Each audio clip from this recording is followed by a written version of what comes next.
Hi, Scary Recaps here. Today, I'm going to explain the movie Smile from 2022. Beware of spoilers. Psychiatrist Dr. Rose Cotter has a nightmare as she is watching her dead mother lying in bed. Rose, who is working at a psychiatric ward, tries honorably to treat her patients. One day, as she walks out of her office, the phone rings and she rushes in to pick it up. Rose is informed of a new case about a girl named Laura who claims that she is seeing an evil entity, a kind of doppelganger that smiles at her, assuming the faces of people she knows. Laura says the entity itself told her that she will die soon. As Rose talks to her, Laura unexpectedly gets scared and backs up, thinking she is seeing something horrible. Rose calls for help, but the moment she turns around, she sees Laura smiling wickedly at her. Rose is horrified as she watches Laura cutting her face and neck with a piece of shattered glass. Laura eventually dies of severe blood loss. Rose is then interrogated by two police detectives for possible malpractice. Rose says to the investigators that before her death, Laura smiled bizarrely at her. When she returns home, Rose thinks that she notices a woman the likes of Laura standing in front of her. But it is only a hallucination as she is startled by her fiancé Trevor. Trevor and Rose go out to dinner with Holly, Rose's sister, and her husband. The dinner, however, doesn't end well, as Rose yells at her sister for telling her to sell their mother's old house. At work, Rose is approached by Joel, one of the detectives who interrogated her about Laura's death, but Rose dismisses Joel as she is busy. Later, Rose receives a phone call from Holly, and, while she is talking to her sister, she observes a strange person staring at her from the park across the street. Leaving her office, Rose sees Carl smiling at her. When asked if he's alright, Carl starts shouting, saying that she is going to die. Rose loses it and calls the nurses. Carl is dragged to the floor and tied up. Rose's boss, Dr. Morgan, speaks to Rose and gives her a week off of work in order to relax and pull herself together in regards to the incident with Laura. That night at her home, Rose is startled by the alarm and receives a call from the security company. The operator asks her if she is alone, and Rose is confused when she finds out that she is not actually holding the receiver. As the police arrive, Rose tells them about the alarm. Then Trevor returns home.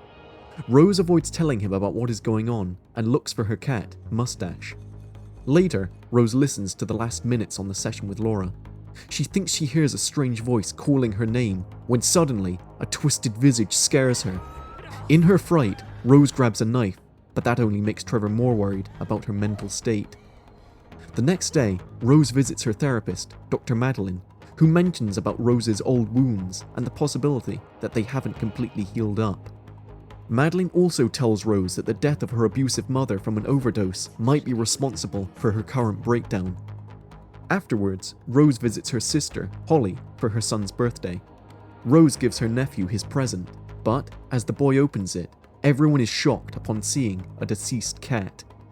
Rose is very much upset by seeing her beloved pet Mustache dead and quickly takes him into her arms.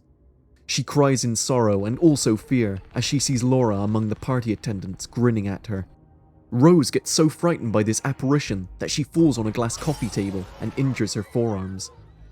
At the ER, Rose's boss, Dr. Morgan, comes to check on her, clearly concerned for her health.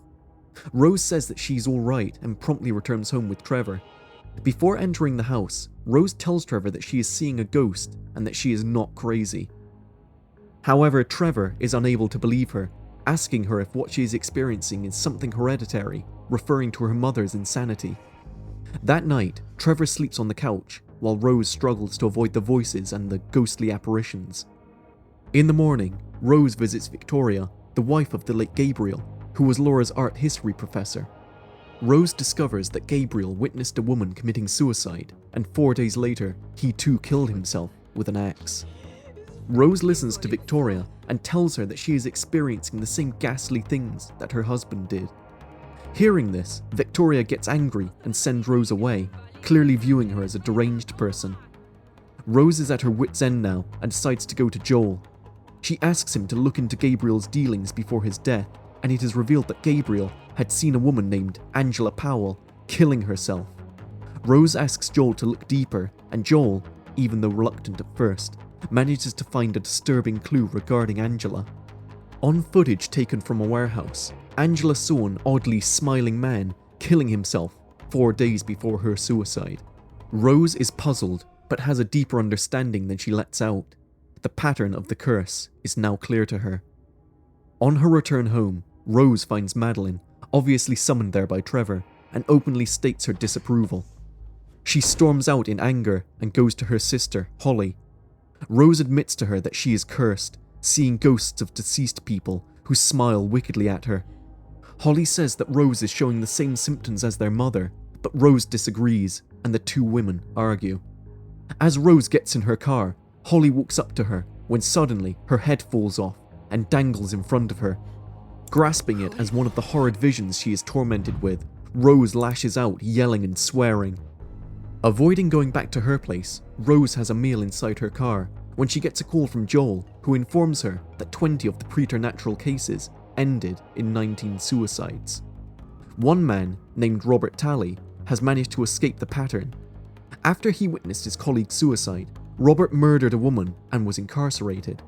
The eyewitness of that murder carried on the murder, and Robert was spared.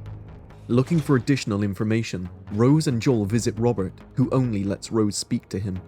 Robert then says to Rose that the only way of getting rid of the curse is to kill someone before the 4th day, otherwise suicide is inevitable. Rose accidentally panics when she hears this, and Robert learns that she has the curse, at which he yells at her and tells her to leave. Rose doesn't tell Joel what Robert said to her and leaves. Back at her house, Rose is considering what to do when she is visited by Madeline. As the two women talk in the living room, the phone rings. Rose picks it up and hears Madeline's voice. Horrified, Rose cowers in fear and backs up against the wall where the entity posing as Madeline and speaking with a devilish voice tells her that it is almost time for her death. Soon afterwards, Rose, who has taken a knife with her, goes to the psychiatric ward. She plans to kill Carl and be free of this curse. As Rose walks inside, Carl gets scared and retreats to the corner. Morgan comes in and Rose takes out the knife. She pierces Carl in the heart, but Carl doesn't die right away. Rose stabs him repeatedly, but to no avail. Looking behind her, Rose sees Morgan taking off his face. Rose is having yet another hallucination as she is still sat in her car. Morgan comes and notices the knife next to her. Rose is terrified again and drives away. Trevor calls Rose as there has been a police warning about her. Rose tells him that the curse will perish as long as there is no one there to witness her death. Rose goes to her mother's old house, which is now a deserted cabin, and spends the night there. She hears someone whimpering and sees her dead mother apologizing to her. Rose confronts her and tells her that she has to let this pain go. The apparitions then grow stronger and scarier. Everything is in her mind. As a gigantic monstrous version of her mother attacks her, Rose fights it back and emerges victorious. She burns the entity down and exits the cabin, which is enveloped in flames. Believing that she has vanquished the curse, Rose goes to Joel's house and asks him if she can stay there for the night. Joel smiles and says that she can stay with him forever. Rose realizes that she is still caught inside this living nightmare. She bolts to the door, chased by the entity, but as she exits Joel's apartment, she realizes that she never left the cabin. She sees Joel outside the house calling her, but Rose thinks that he is the ghost of the curse. She enters the cabin again and locks herself inside. Turning around, Rose sees the giant entity coming for her. Rose feels helpless now as the monster rips its face apart and enters her body through the mouth. Joel manages to break in and sees Rose having drenched herself in gasoline. As Rose turns around, a familiar wicked smile is drawn on her face. She lights a match and sets herself on fire, with Joel observing her death and thus becoming the curse's new victim.